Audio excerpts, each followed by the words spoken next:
Shemai and welcome. Today's vlog is my top 8 tips for beginner solo hikers. Now these 8 tips aren't the only things you should consider before heading out into the great outdoors, but they are a great starting point if you are new to solo hiking. Now I know what you're thinking, who on earth is this guy and what on earth does he know about solo hiking? Well, my name is Chris Knight and I'm a former professional rugby player turned outdoor enthusiast who not only has a passion for solo hiking, but tackling adventure at any opportunity.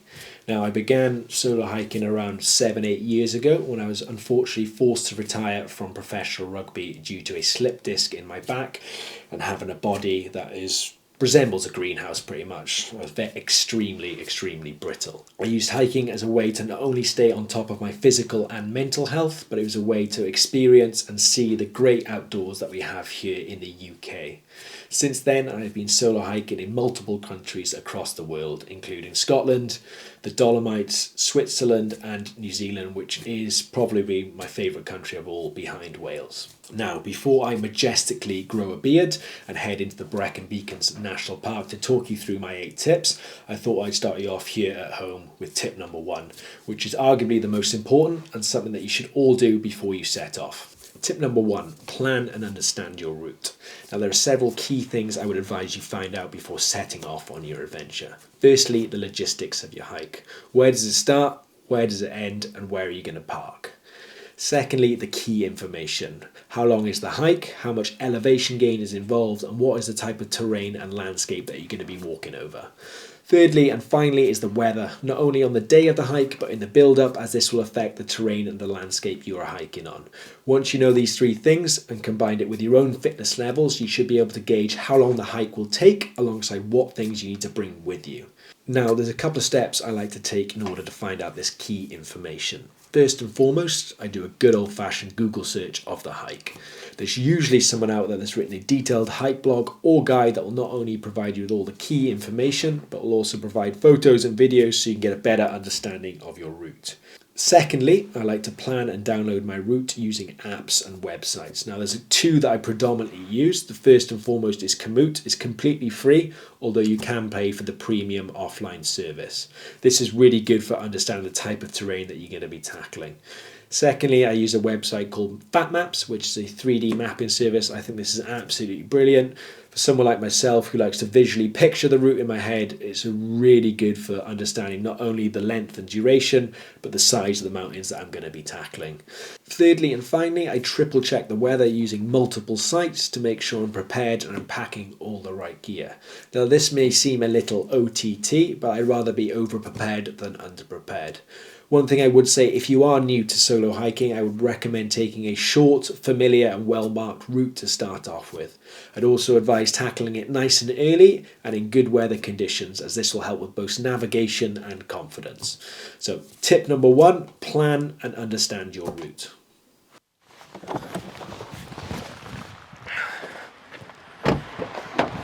Come on boy, come on.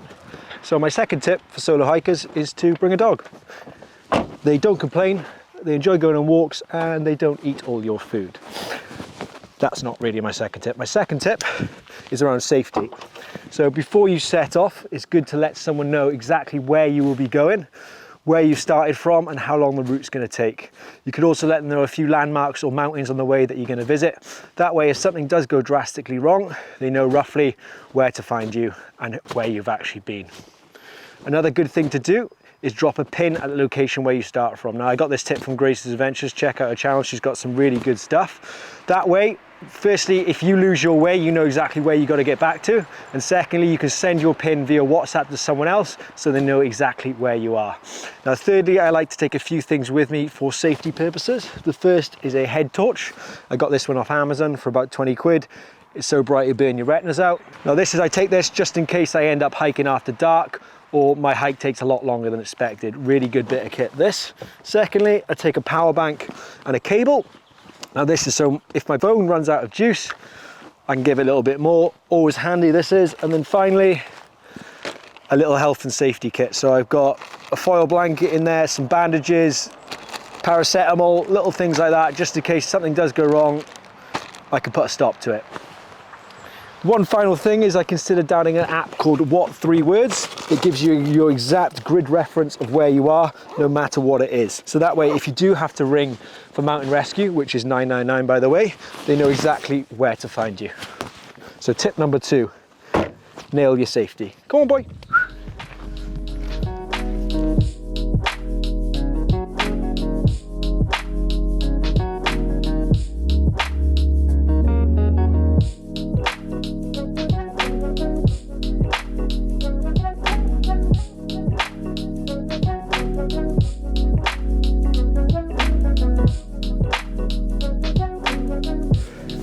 Now the third tip I have for solo hikers is time and giving yourself plenty of it. I'd rather give yourself too much than too little. Now there's a couple of things to factor in here. First of all, getting to your destination. How long will it take? Is there ample parking? And will you be able to find a spot when you get there? Secondly is your ability. It's better to underestimate it than overestimate it. Be brutally honest with yourself and just consider things like terrain, elevation and the weather. It's not just cold weather that slows you down. Roasting hot weather means you have to take more breaks and more water, and sometimes a heavier pack. Now for myself, I like to give myself way more time than I need, especially when I'm filming vlogs like this and faffing around with the drone and the camera and watching this boy. Okay? Also consider things like lunch breaks and how much time you want to spend admiring the beautiful views. Now this hike, I've come out just after sunrise, so I've got all day, plenty of time. And I'd rather extend my hike than have to cut it short. I come outside to enjoy the views. The last thing I want to do is to cut my hike short. And if I'm really enjoying myself, crack on and add a bit extra. So yeah, tip number 3 is time. Give yourself plenty of it. Go on, boy.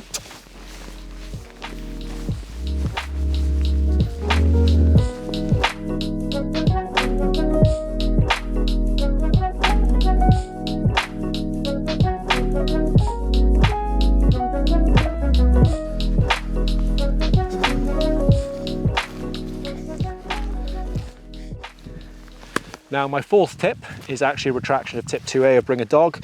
He's just spent 20 minutes chasing sheep and I'm absolutely knackered. But my real tip number 4, there we go.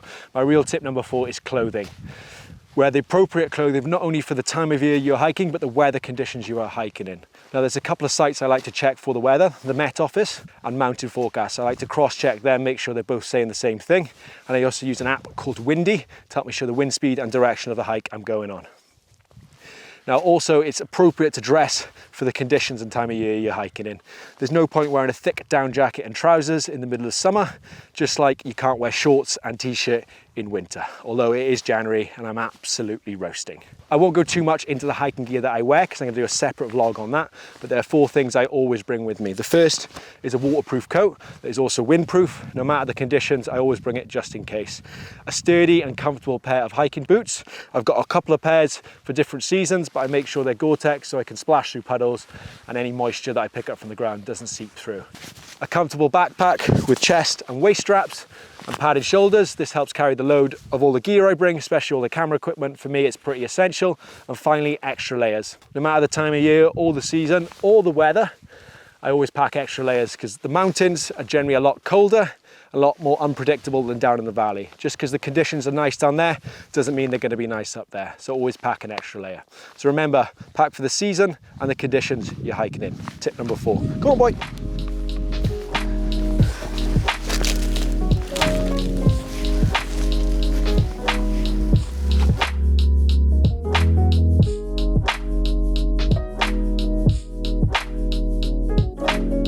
So tip number 5, as I'm sat on the summit of Warrenfark, is food and drink. It's making sure you bring enough food and water to last you the entire duration of your trip. Ideally, more than you need, because it's better to have too much than too little. With regards to water, I tend to bring a hydro pack or Camelback because it means I can drink on the go, and it doesn't mean I have to take my backpack off every time I want to have a drink. However, you can get bottles or water purification devices that allow you to fill up on a river and stream.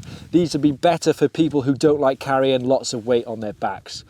Also, if you're a sweaty hiker, I'd recommend getting some electrolytes or electrolyte tablets. These help with cramp. Now, food, snacks are key to life when hiking. It's probably one of the main reasons I actually go hiking. And how much you bring or how much you take depends. on how long you're going for.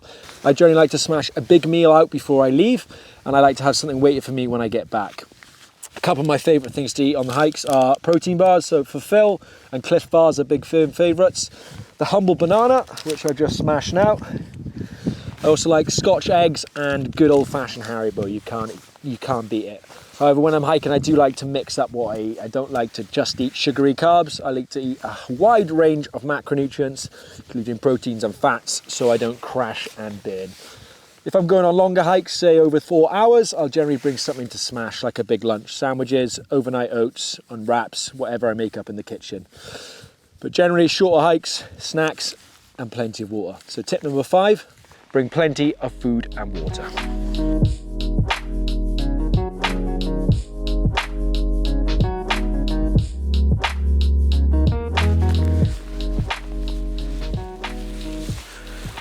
Coming down. So tip number 6 is nail your navigation. Now, paper maps are the ultimate alongside a compass, as long as you know how to use them. I get these OS Active Explorer ones. They're waterproof and they're good for withstanding the elements. Now, if you don't know how to use a map and compass, I suggest you get online. There's YouTube videos and there's tutorials showing you how to use them. However, I generally tend to use my phone quite a lot for navigation, and most people will. There's nothing wrong with that, but you shouldn't become reliant on it. There's a couple of apps I use for navigational purposes. OS Maps, which is the official map provider of these things. Once you buy the paper version, you get a downloadable digital version, which you can get on your phone. I also use Komoot, which is really good for planning. Again, you could pay for the premium service, which allows you to download them offline. But the main one I use is maps.me. It's a free app to download, and then within that you can download areas within different countries and regions. I've used it all over the world, and I regularly use it here in the UK. So it shows hiking trails and points of interest of the area you want to go. Now, careful using phones and becoming reliant on them. They do suck battery life, so make sure you bring a power bank and a charger with you, and don't follow them blindly. There's a few times they've led me into some pretty hairy situations. So use your best judgment and don't be a sheep to the mobile devices. So tip number 6, nail your navigation. Come on, boy.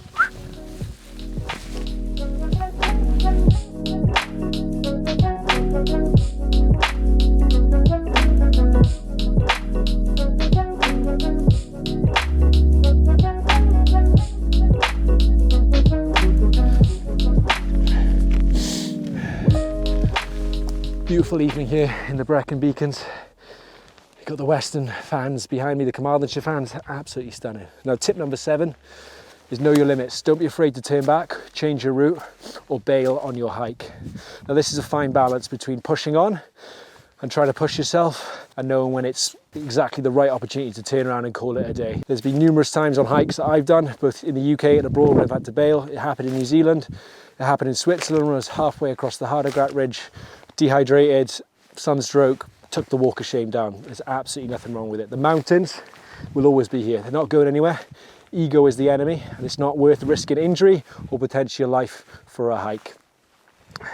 However, in the words of Nim's Purger, when you think you're fucked, you're only 45% fucked. So that's coming from a bloke who's climbed all 14 8,000 metre peaks. So fine balance between pushing on and turning around. The mountains will always be here. Remember, know your limits and know when to turn back. Come on.